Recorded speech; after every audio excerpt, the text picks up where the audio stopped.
নমস্কার সবাইকে, আমার আজকের ব্লগে সবাইকে অনেক অনেক স্বাগতম। তো আসলে আমি এখন দেখো রেডি হয়েছি, হলুদ শাড়ি লাল ব্লাউজ পরে।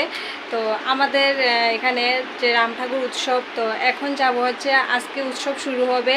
তো এখন যাব গঙ্গায়নে। তো সেই জন্য আমাদের আজকে সবার জন্য দিয়েছে হচ্ছে লাল শাড়ি, মানে হলুদ শাড়ি লাল ব্লাউজ। তো আমি যাব, রেডি হয়ে গেছি। আর সাথে রেডি হয়েছে আমার বাবা, একদম হলুদ গেঞ্জি পরে।